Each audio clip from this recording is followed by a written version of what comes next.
건강한 공동체 세우기 시리즈 제1권 내 생각이 변하면 교회가 산다. 이 책의 내용은 영적 전쟁에 대한 내용입니다. 오늘은 그 첫 번째 장 하나님의 공동체에 대해서 생각하겠습니다. 하나님의 공동체가 성경 역사상 어떻게 사탄과의 그 영적 전쟁에서 실패했는지, 사탄은 어떻게 하나님의 공동체들을 무너뜨려 왔는지를 생각하면서 오늘의 우리의 공동체들이 어떻게 세워져야 할지를 생각해 보겠습니다. 히브리어의 카알이라는 말은 부르다에서 온 말로 부름받아 모인 공동체를 말합니다. 구약 성경에서는 회중으로 이렇게 번역이 되어 있습니다.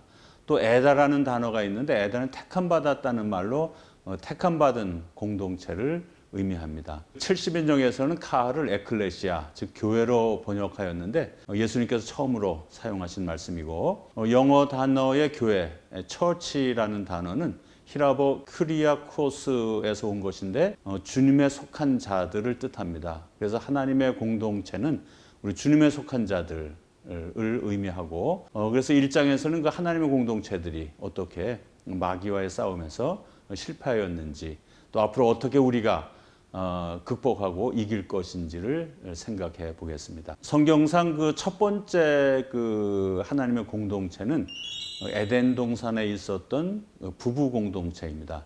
하나님께서는 그 천지를 창조하시고 아름다운 산과 들, 바다와 강, 또 산과 들에는 그 많은 나무와 아름다운 꽃들을 만드시고 아름다운 지구를 창조하셨습니다.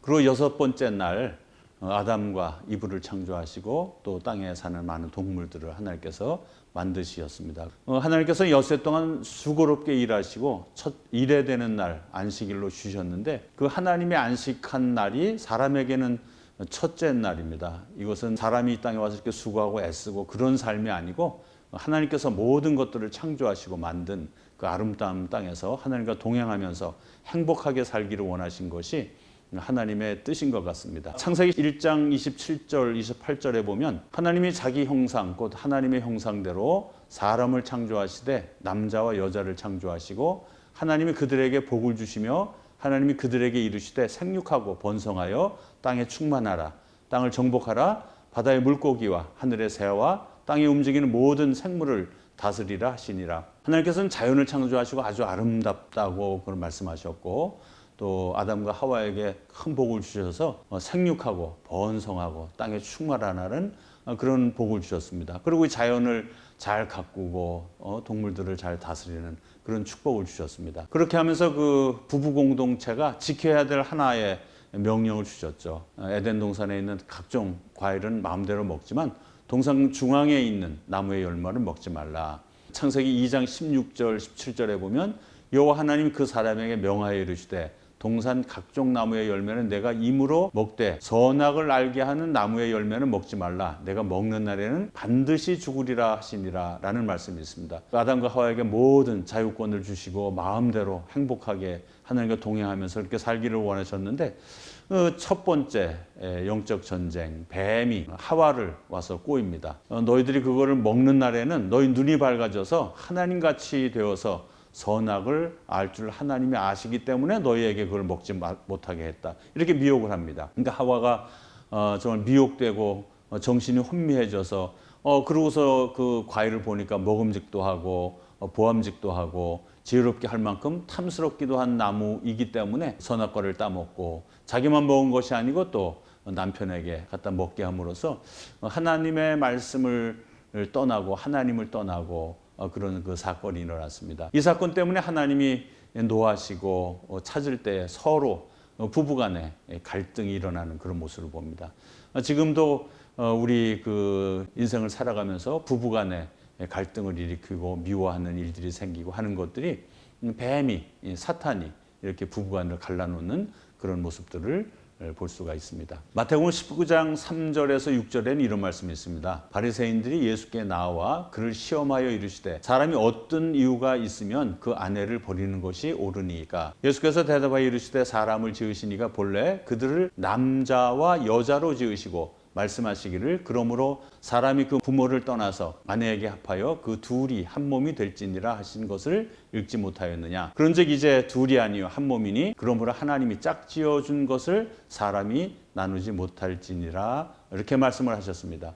그런데도 불구하고 남자와 여자로 짝지어진 이런 부부의 관계를 자꾸 가르려고 하고 갈등을 일으키고 하는 것이 사단의 그런 그 하나님의 공동체를 깨는 사단의 그런 그 모습을 봅니다. 지금도 많은 가정이 이혼 문제로 또 갈라지고 갈등하고 그런 그 어려움들을 겪는 모습들을 봅니다. 또 두 번째로는 마태복음 19장에서 예수님께서 말씀하시기를 남자와 여자로 지으셨다라고 분명히 말씀하십니다. 근데 지금은 또 현대 사회에서는 이 부부 공동체를 깨뜨리고 무너뜨리는 것이 동성 간의 그런 결혼을 인정하고 하는 그런 모습들인 것 같습니다. 이번에도 또 그 2021년 들어와서 첫 달에 그 미국의 그 민주당의 그런 어떤 첫 그 모임에서 30여 년간이나 감리교 목사를 지낸 하원 의원을 기도하기 시켰더니 기도를 뭐 많은 신들의 이름으로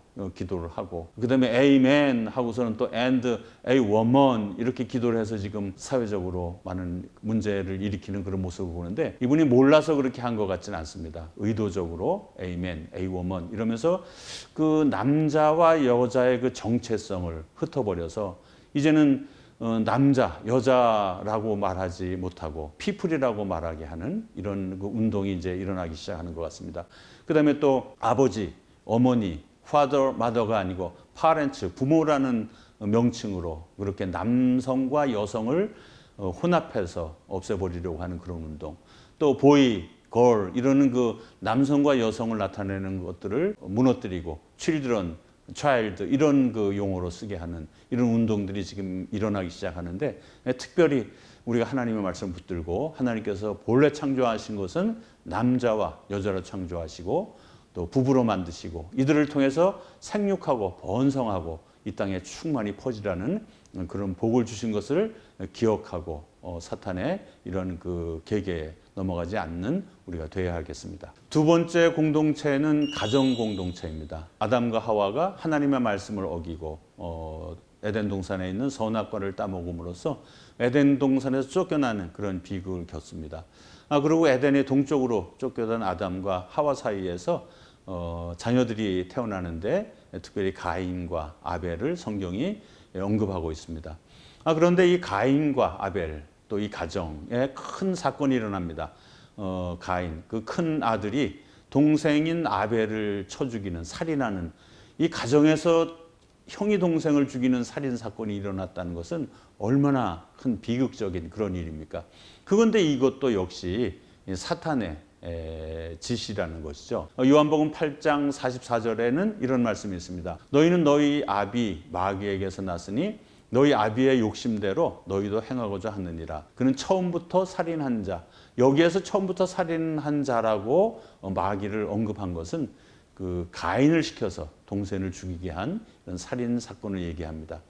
가인이 동생을 아벨을 죽인 이유는 자기 제사를 하나님께서 받지 아니하시고 아벨과 아벨의 제사를 받으시는 하나님을 향해서 원망하고 동생을 향해서 미워하는 그런 마음이 있었기 때문에 동생을 죽이는 그러한 일까지 벌어진 것입니다. 창세기 4장 6절 7절에 보면 여호와께서 가인에게 이르시되 내가 분하여 함이 어찌 됨이며 안색이 변함은 어찌 됨이냐 내가 선을 행하면 어찌 낯을 들지 못하겠느냐 선을 행하지 아니하면 죄가 문에 엎드려 있느니라 죄가 너를 원하나 너는 죄를 다스릴지니라 이런 성경 말씀이 있습니다. 가인이 동생을 향해서 분하게 엮이고 얼굴이 안색이 변하는 그런 모습을 보면서 하나님께서는 가인에게 내가 선을 행하면 어찌 낯을 들지 못하겠느냐 이렇게 말씀하십니다.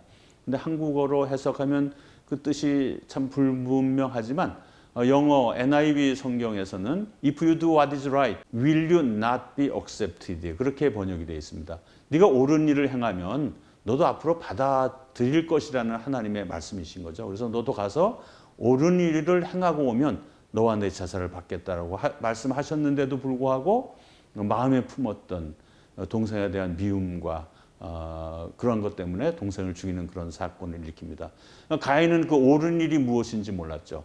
이 옳은 일이 무엇인 것을 자녀들에게 가르쳐야 하는 것은 부모인 아담의 책임이었습니다. 그런데도 불구하고 이 아담이 자녀들에게 옳은 일이 무엇인지를 가르치지 못한 것 같습니다. 그래서 미가서 6장 6절에서 8절에서는 그 옳은 일이 무엇인지를 말해주고 있습니다. 내가 무엇을 가지고 여호와 앞에 나아가며 높으신 하나님께 경배할까? 내가 번제물로 1년 된 송아지를 가지고 그 앞에 나아갈까? 여호와께서 천천의 수양이나 만만의 강물 같은 기름을 기뻐하실까? 내 허물을 위하여 내 맏아들을 내 영혼의 죄를 말미암아 내 몸에 열매를 드릴까? 사람아, 주께서 선한 것이 무엇임을 내게 보이셨나니 여호와께서 내게 구하시는 것은 오직 정의를 행하며 인자를 사랑하며 겸손하게 내 하나님과 함께 행하는 것이 아니냐라고 미가 선지자가 그 옳은 일이 무엇인지를 말하고 있습니다. 가인이 그 옳은 일이 무엇인지를 몰라서 방황하며 정말 하나님 앞에 낯을 들지 못하도록 동생을 죽이고 살인하고 나서 방황하는 그런 모습을 또 성경이 기록하고 있습니다. 그것과 마찬가지로 오늘날도 우리 인생들이 좀 옳은 일이 무엇인지를 알지 못하고 행하지 못해서 정말 하나님 앞에 나아가기를 원하는데 많은 헌금을 드려야 되는 건가, 또는 내가 많이 희생을 해야만 하나님께서 나를 받으실 것인가, 이렇게 고민하는 또 우리의 모습들도 또한 미가서에서 지적하고 있습니다. 그렇지만 하나님께서 우리에게 옳은 일이 무엇인지를 가르쳐 주셨는데, 여호와께서 내게 구하는 것은 오직 정의를 행하며 인자를 사랑하며 겸손하게 내 하나님과 행하는 일이라는 것이죠. 그래서 우리들은 가정에서 우리의 자녀들이 정의가 무엇이고 사랑이 무엇이고 또 하나님과 동행하는 것이 무엇인지를 잘 가르쳐야 합니다. 그럼에도 불구하고 우리가 자녀들을 가정에서 잘 교육해서 아주 좋은 씨앗으로 하나님께서 생육하고 번성하고 이 땅에 충만하라고 한 것은 우리의 자녀들을 잘 교육해서 이 세상에 펼쳐 나아가서 좋은 씨앗으로 이 세상을 하나님의 말씀으로 변화시키고 세워가는 그런 자녀들을 양육하고 심어야 하는 것이 우리의 의무인데, 마태복음 13장 37절 40절에는 대답하여 이르시되 좋은 씨를 뿌리는 이는 인자요 밭은 세상이요 좋은 씨는 천국의 아들들이요 가라지는 악한 자의 아들들이요 가라지를 뿌리는 원수는 마귀요 추수 때는 세상 끝이요 추수꾼은 천사들이니 그런즉 가라지를 거두어 불에 사르는 것 같이 세상 끝에도 그러하리라. 하나님께서 우리 가정에 원하시는 것은 우리에게 좋은 자녀들로 잘 양육해서 이 세상에 나아가서 좋은 씨앗들로 아름다운 열매들을 맺는 이 자녀들이 되기를 원하시는 것입니다. 그런데 이 마귀가 와서 이렇게 자녀들을 가라지를 만들어서 이 세상이 더욱 죄로 관용한 세상이 되게 하는 것이죠. 그래서 그 가인의 죄 때문에 이 세상에 악이 퍼져나가는 모습, 그래서 그 노아의 시대에는 타락한 세상이 되어버리고 맙니다.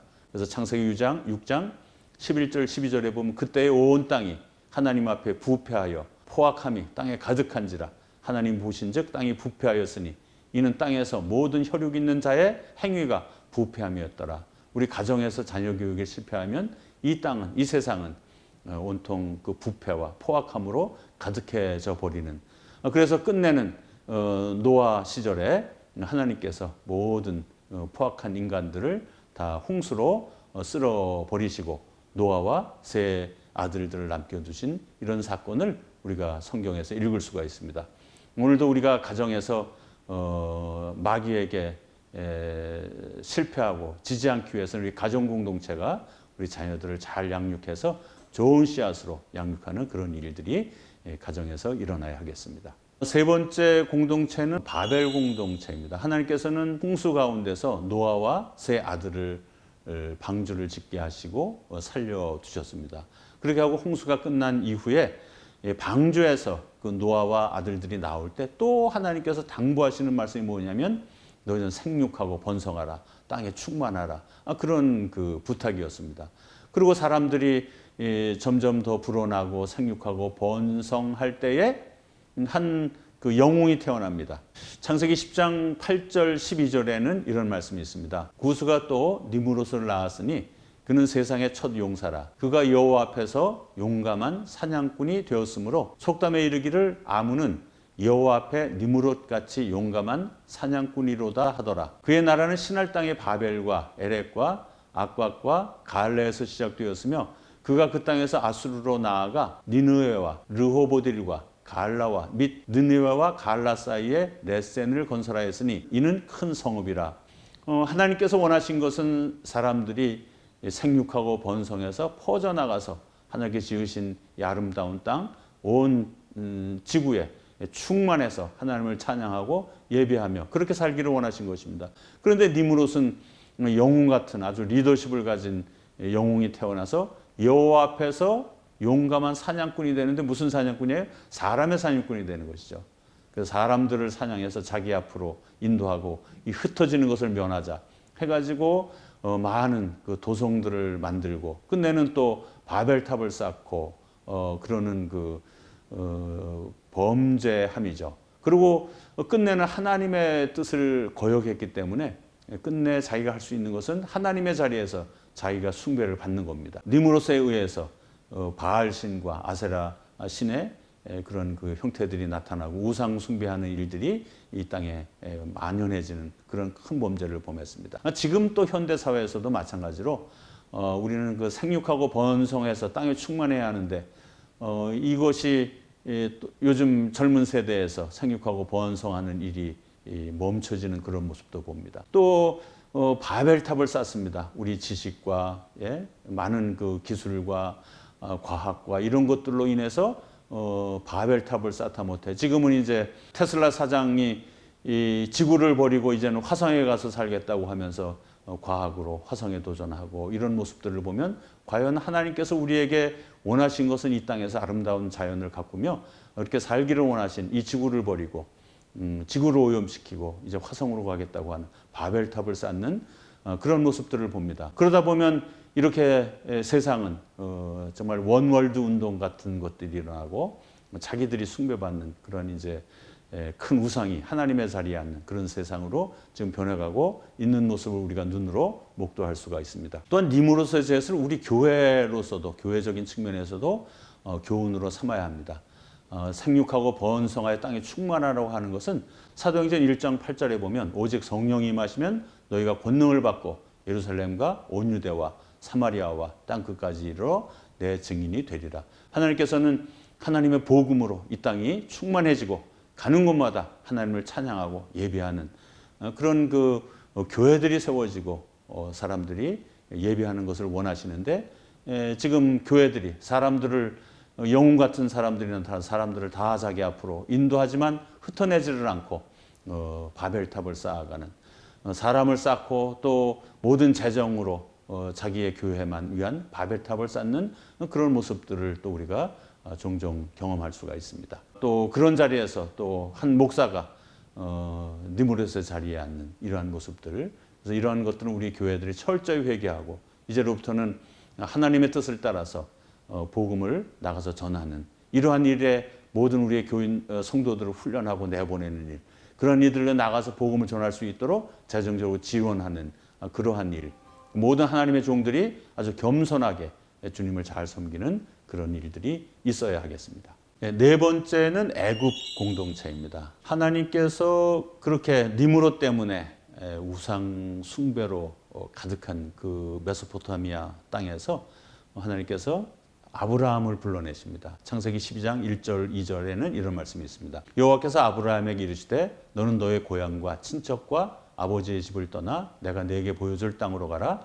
내가 너로 큰 민족을 이루고 내게 복을 주어 내 이름을 창대하게 하리니 너는 복이 될지라. 그래서 아브라함은 다시 하나님만 섬기고 하나님께 순종하고 하나님을 경배하고 예배하는 그런 민족, 그런 백성들을 이루기 위해서 하나님의 선택을 받아서 가나안 땅으로 이렇게 떠나왔습니다. 그렇지만 뭐 하루 아침에 그런 그 성취가 이루어지지 않고 100살이나 되어서 이삭을 낳는 그런 그 일이 있었죠. 근데 100살 때 얻은 그 이삭에게도 또 하나님께서 창세기 26장 4절에 이렇게 약속을 해주십니다.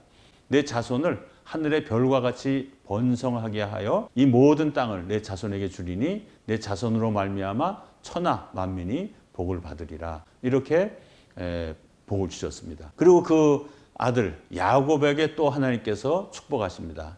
창세기 15장 11절로부터 12절까지 이런 말씀이 있습니다. 하나님이 그에게 이르시되 나는 전능한 하나님이라 생육하며 번성하라 한 백성들이 들의 총회가 내게서 나오고 왕들이 내 허리에서 나오리라. 내가 아브라함과 이삭에게 준 땅을 내게 주고 내가 내 후손에게도 그 땅을 주리라 하시고 하면서 야곱에게 축복하셔서 야곱의 자녀 이 70명이 이 애굽으로 옮겨갑니다. 애굽으로 하나님께서 이 야곱의 그 가족들을 옮긴 이유는 생육하고 번성하기 위함입니다. 그래서 그 고센 땅, 비옥한 그 고센 땅을 주시고 그 땅에서 이스라엘 백성들이 생육하고 번성하게 되었습니다. 그들이 출애굽할 때는 장정만 해도 60만 명이나 되는 그런 숫자로 400년 동안 그렇게 번성하는 복을 얻은 것이죠. 그렇게 그 번성하고 나니까 그때 그 하나님의 공동체가 번성할 때 오는 것은 박해인 것 같습니다. 그래서 바로가 이스라엘 백성들이 그렇게 생육하고 번성하는 모습을 두려워하면서 박해를 시작합니다. 그래서 모든 남자아이들은 죽이게 하고 여자아이들만 기르게 하는 이런 일들을 겪습니다. 그렇습니다. 하나님께서는 그 하나님의 공동체는 이렇게 생육하고 번성해야 합니다. 우리 교회들은 날마다 정말 구원받는 성도들의 숫자가 늘어나야 하고 번성하는 것이 하나님의 뜻이고 우리 교회가 이루어야 할 그런 사명들입니다. 그럼에도 불구하고 어떠한 이유든지 이 사탄은 이 번성을 막으려고 하는 것이죠. 그래서 이스라엘 백성들의 번성을 막기 위해서 바로를 통해서 이스라엘을 이렇게 억압하는 그런 모습을 봅니다.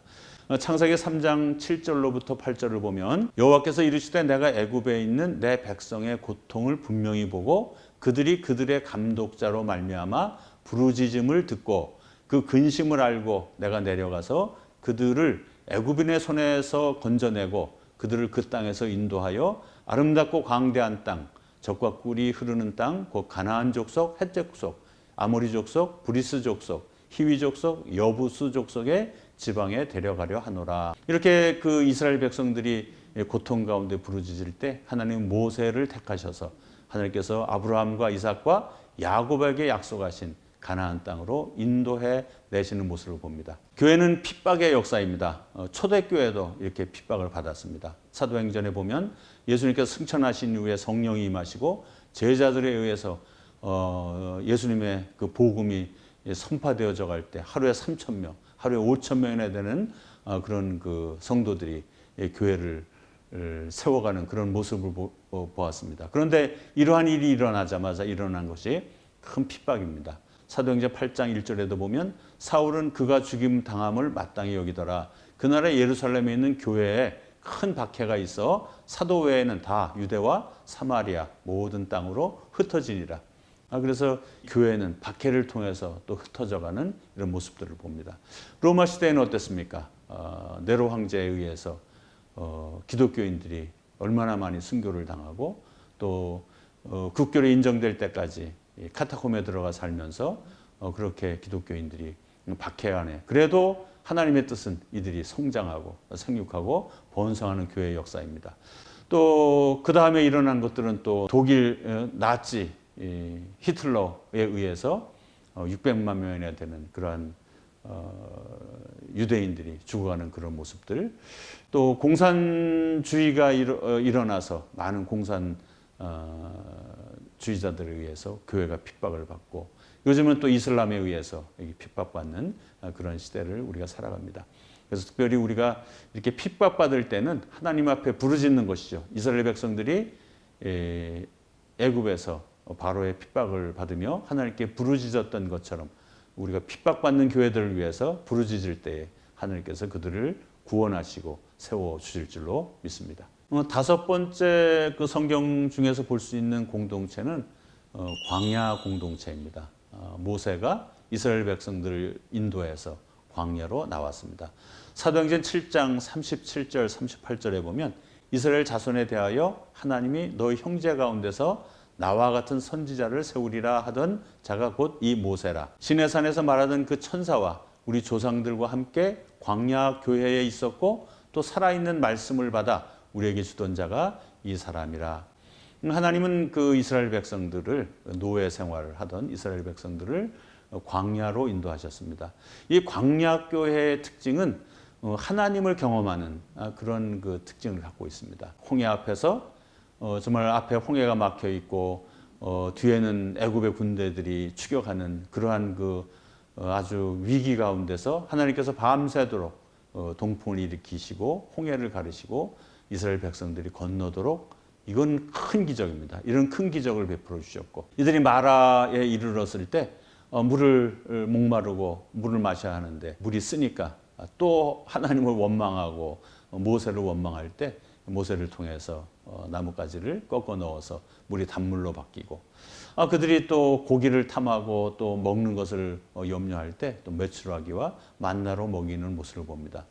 저는 그 루안다 난민 촌을 취재하고 선교사가 됐습니다. 우리 그 옛날에 94년에 루안다에서 학살 전쟁이 일어나고 루안다 난민이 250만 명이나 되는 그 난민이 그 탄자니아, 또 지금 현재는 지금 콩고이지만 당시 자이레로 한 200만 명, 또 탄자니아로 한 50만 명이 피난을 나갔습니다. 그래서 세계가 깜짝 놀라서 이들을 구제하기 위해서 많은 구호품을 거뒀습니다. 그래서 인류 역사상 유엔이 거둔 구호물품 중에서 가장 많은 그런 구호물품을 거둬서 보급한 것이 루안다 난민들을 위한 그런 그 보급이 있었습니다. 그런데 제가 그 탄자니아 난민촌에 들어가서 보니까 적집사사가 한 사람당 주는 그 식량이 콩 1kg, 옥수수 1kg더라. 일주일 식량이 콩 1kg, 옥수수 1kg. 그래서 아침은 거르고 점심, 저녁 사이에 죽을 써서 먹는. 그래서 사람의 생명을 유지하기 위해서는 최소한도 일주일에 2kg의 식량이 있어야 합니다. 근데 모세는 성인만 해도 60만 명이나 되는 그런 그 대식구들, 그런 사람들, 그럼 한 가족, 한 성인당 4인 가족으로 잡아도 최소한도 240만 명이나 되는 그런 이스라엘 백성들을 광야로 인도해 간 겁니다. 지팡이 하나 들고. 그러면 이 모세가 이스라엘 백성들을 위해서는 매주 500만 킬로그램의 식량이 필요합니다. 5천 톤. 10톤 트럭으로 말하자면 한 500트럭씩 매주 그렇게 수송해야만 이 이스라엘 백성들이 생명을 유지할 수 있는 것이죠. 그런데도 불구하고 모세는 지팡이 하나 들고 광야로 250만 명이나 되는 이스라엘 백성들이 나아가서 하나님의 공급하심으로 40년 동안 산 것이죠. 매일 내리는 만나와 또 메추라기를 통해서 생명을 유지한 것. 다른 방법으로는 보급할 방법이 없잖아요. 이 광야 공동체는 날마다 하나님을 경험한 공동체입니다. 날마다 내려주는 만나와 또 메추라기와 또 목말라 할 때 반석을 터뜨리고 생수를 터뜨려 주신 그러한 공동체입니다.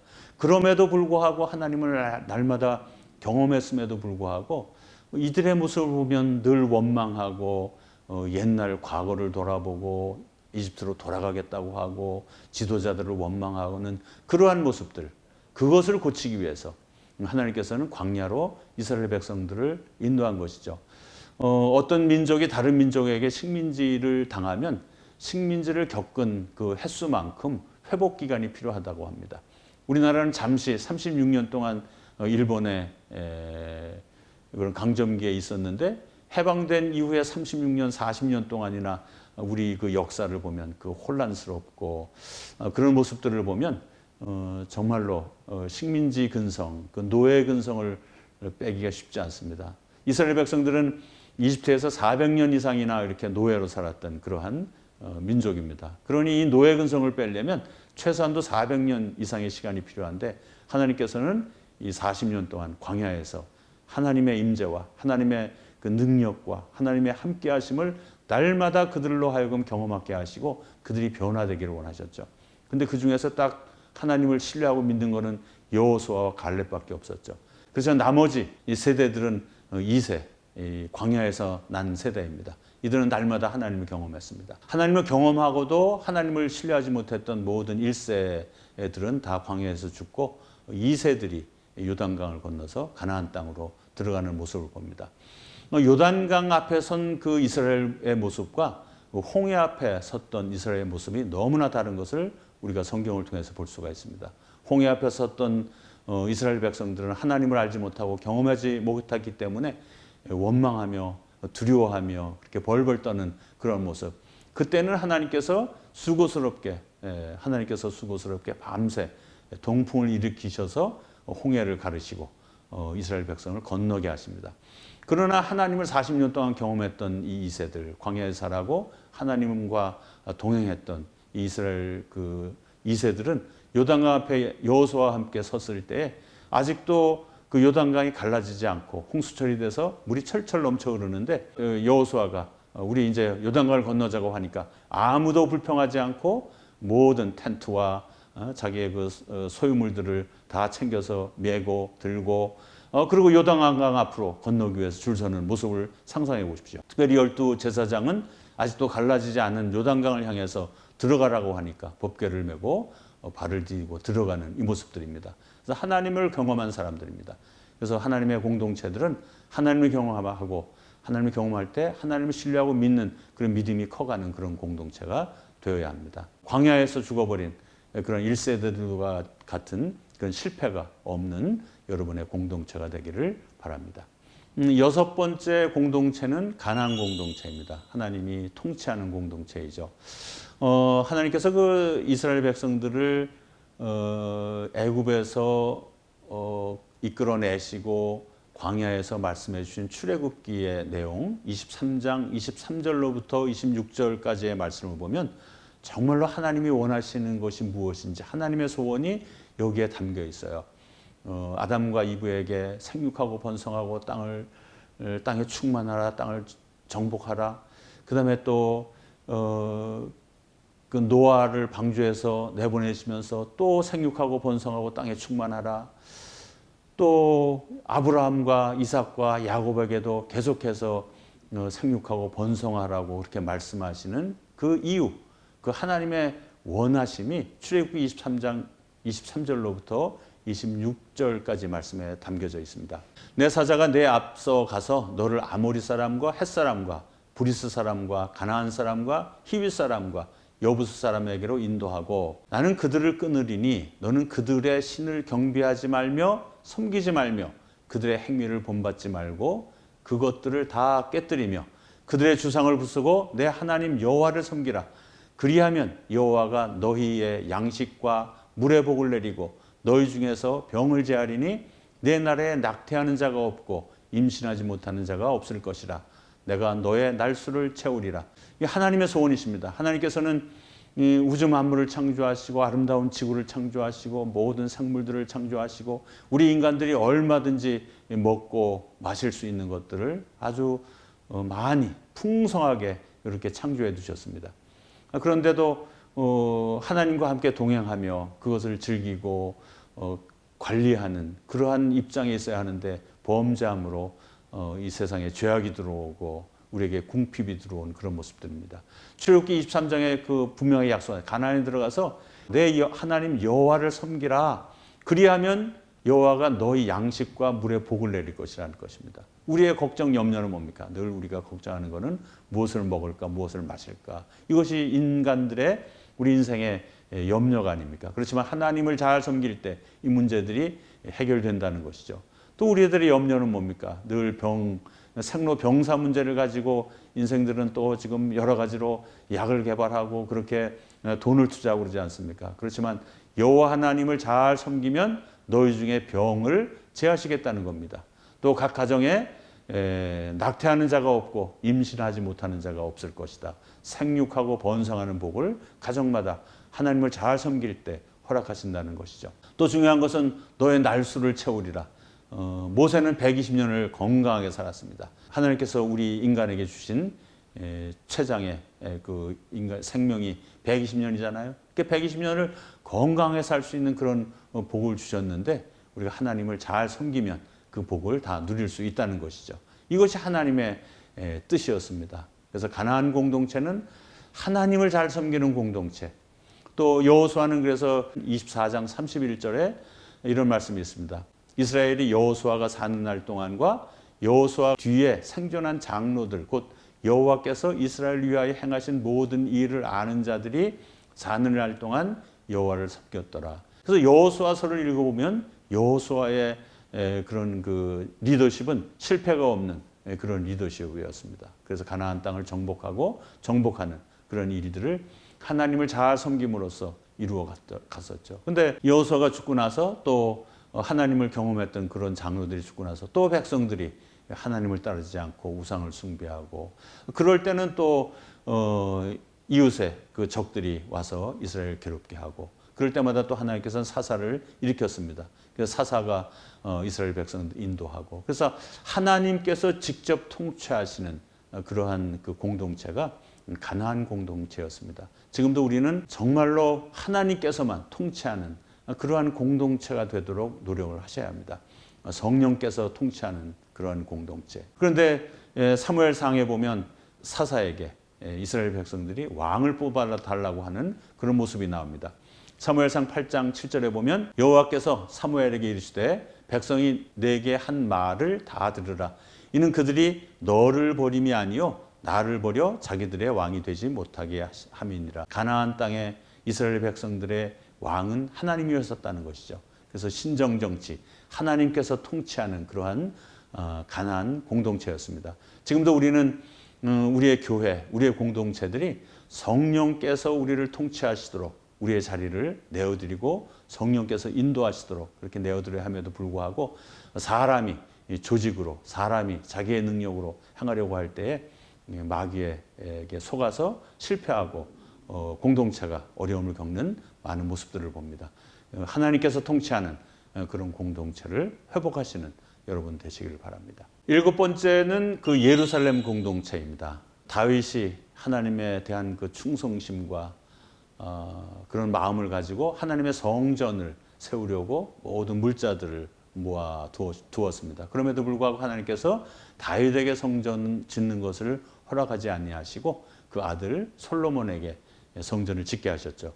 솔로몬이 성전을 다 건축하고 나서 역대하 7장 12절로부터 16절까지 이런 말씀이 있습니다. 밤에 여호와께서 솔로몬에게 나타나사 그에게 이르시되 내가 이미 내 기도를 듣고 이곳을 택하여 내게 제사하는 성전을 삼았으니 혹 내가 하늘을 닫고 비를 내리지 아니하거나 혹 메뚜기들에게 토산을 먹게 하거나 혹 전염병이 내 백성 가운데 유행하게 할 때에 내 이름으로 일컫는 내 백성이 그들의 악한 길에서 떠나 스스로 낮추고 기도하여 내 얼굴을 찾으면 내가 하늘에서 듣고 그들의 죄를 사하고 그들의 땅을 고칠지라.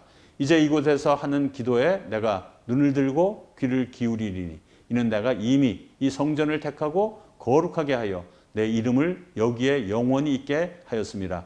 내 눈과 내 마음이 항상 여기에 있으리라. 그래서 예루살렘 공동체, 예루살렘 성정 중심의 공동체는 기도하는 공동체였습니다. 예루살렘 성전은 기도하는 집이었거든요. 그래서 이사야서 56장 7절에 보면 내가 곧 그들을 나의 성산으로 인도하여 기도하는 내 집에서 그들을 기쁘게 할 것이며 그들의 번제와 희생을 나의 제단에서 기꺼이 받게 되리니 이는 내 집은 만민이 기도하는 집이라 일컬음이 될 것임이라. 그래서 예루살렘 성전에 모여서 예루살렘 성전을 향하여 기도하는 이스라엘 백성들의 부르짖음을 하나님께서는 언제나 들으시고 또 그들의 어려운 문제들을 해결하시고 그들의 길을 인도하셨던 성경의 역사가 있습니다. 그런데 세월이 가면서 이 기도하는 집을 강도의 소굴을 만들므로써 예수님을 분개하게 하셨던 그런 사건이 마태복음 21장 12절로부터 13절에 기록이 되어 있습니다. 예수께서 성전에 들어가사 성전 안에서 매매하는 모든 사람들을 내쫓으시며 돈 바꾸는 사람들의 상과 비둘기 파는 사람들의 의자를 둘러엎으시고 그들에게 이르시되 기록된 바 내 집은 기도하는 집이라 일컬음을 받으리라 하였거늘 너희는 강도의 소굴을 만드는도다 하시니라. 예수님께서 가장 슬퍼하시고 분개하시는 일은 기도하는 집, 하나님의 성전을 장사의 소굴, 도둑의 소굴로 만드는 그러한 일들입니다. 우리 한국교회는 특별히 기도하는 교회였습니다. 저도 어렸을 때 목사의 가정에 자랐기 때문에 그런 교회 모습을 잘 압니다. 개척교회를 하면 천막을 치고 예배를 드리면 꽁꽁은 그 참 한겨울에 온 가마니 위에서 모든 그 어른들이 모여서 새벽에 철야로 기도하던 그런 교회. 또 많은 기도원이 생겼잖아요. 그래서 그저 우리 어른들이 산에 올라가서 금식하며 나무 뿌리를 뽑으며 그렇게 기도하고 기도함으로 세워진 우리 한국교회입니다. 그런데 지금은 기도를 잃어버리고 우리의 성전들이, 우리의 예배당들이, 우리의 교회가 강도의 소굴이 되어버리는 이러한 현실을 우리가 마음 아파하면서 우리가 기도하는 교회로 이렇게 회복되어져 가도록 기도하면서 노력해야겠습니다. 마지막으로 우리가 생각할 것은 예수님의 공동체입니다. 요한일서 3장 6절로 8절에 이런 말씀이 있습니다. 그 안에 거하는 자마다 범죄하지 아니하나니 범죄하는 자마다 그를 보지도 못하였고 그를 알지도 못하였느니라. 자녀들아, 아무도 너희를 미혹하지 못하게 하라. 의를 행하는 자는 그의 의로우심과 같이 의롭고 죄를 짓는 자는 마귀에게 속하나니 마귀는 처음부터 범죄함이라. 하나님의 아들이 나타나신 것은 마귀의 일을 멸하려 하심이라. 하나님의 아들 예수 그리스도께서 이 땅에 오신 것은 마귀의 일을 멸하려고 오신 것입니다. 어떤 마귀의 일인가요? 부부 공동체를 해체하려고 갈등을 일으키고 부부 사이에 들어서 미혹하는 이러한 마귀의 일, 가정 공동체를 해체하는 일들, 가정에서 자라는 자녀들이 정말 좋은 하나님의 자녀들로 자라나고 이 땅을 정복하고 복음으로 정복하고 그래야 할 자녀들을 서로 간에 미워하게 하고 살인케 하는 이런 마귀의 일. 바벨 공동체, 이 온 땅으로 생육하고 번성하고 충만하라고 하신 그 하나님의 말을 거역하고 사람들을 자기 앞으로 모으고 정말 그 선교를 복음 전파되는 것을 방해하는 이러한 마귀의 일. 애국 공동체, 여기서는 하나님께서 명령하신 생육하고 번성하고 날마다 구원받는 성도가 늘어나고 숫자가 늘어나야 하는 이러한 일들을 쇠퇴하게 하고 박해하는 그러한 일. 광야 공동체는 어떤 공동체입니까? 정말 하나님을 날마다 경험하면서 하나님을 믿는 믿음이 더해가고 하나님과 동행하는 그런 삶을 살아야 할 터인데 하나님의 은혜를 경험하고 하나님의 은혜 속에 있으면서도 하나님을 향해서 원망하고 지도자들을 향해서 원망하고 가정에서 부모들을 원망하고 이러한 일들이 마귀가 하는 일이죠. 또 가나안 공동체는 어떤 공동체입니까? 하나님께서 왕이 되시고 성령께서 교회의 주인이 되시고 통치자가 되셔야 하는데 우리가 예수님에게 성령에게 그 통치권을 내어드리지 않고 사람이 자기의 주장을 내세우는 이러한 일들이 마귀가 하는 일이죠. 예루살렘 공동체는 어떤 공동체입니까? 하나님께 기도하는 집인데 기도하는 일을 멈추게 하는 그리고 오히려 강도의 소굴이 되게 하는 이러한 일들이 마귀의 일이죠. 그러한 일들을 멸하기 위해서 예수님이 오셨다는 것입니다. 그래서 에베소서 1장 20절, 23절에 보면 그의 능력이 그리스도 안에서 역사하사 죽은 자들 가운데서 다시 살리시고 하늘에서 자기의 오른편에 앉히사 모든 통치와 권세와 능력과 주권과 이 세상뿐 아니라 오는 세상에 일컫는 모든 이름 위에 뛰어나게 하시고 또 만물을 그의 발 아래에 복종하게 하시고 그를 만물 위에 교회의 머리로 삼으셨느니라. 교회는 그의 몸이니 만물 안에서 만물을 충만하게 하시는 이에 충만함이니라. 주님께서는 이 땅에서 마귀의 일을 멸하시고 교회의 머리가 되셨습니다. 우리 부부 공동체의 머리가 되신 것이죠. 그래서 예수의 공동체는 부부가 에덴의 행복, 에덴의 하나님과 동행함을 회복하는 것입니다. 예수의 공동체는 가정이 화목하고 우리 가정에서 자녀들이 하나님의 자녀들로 아름답게 자라나고 성장하는 것이 예수 공동체입니다. 예수의 공동체는 하나님의 명령을 따라 세상에 나아가서 복음을 전하고 복음을 확장하는 일을 감당하는 것이 예수의 공동체입니다. 또 예수의 공동체는 생육하고 번성하고 날마다 구원받는 성도의 숫자가 늘어나는 그러한 공동체가 예수의 공동체입니다. 또 예수의 공동체는 날마다 하나님의 임재와 도우심을 경험하며 정말 요단강 앞에 섰을 때 아직도 갈라지지 않는 요단강이지만 하나님께서 우리와 함께 하신다는 그 믿음을 가지고 요단강을 건너는 그러한 공동체입니다. 예수의 공동체는 성령께서 통치하시는 그 가나안 공동체와 같이 모든 통치권을 주님에게 성령님에게 내어드리는 그런 공동체입니다. 또 예수의 공동체는 날마다 힘써 기도하는 공동체입니다. 그래서 이 건강 공동체 세우기 시리즈 첫 번째 책 내 생각이 변하면 교회가 산다.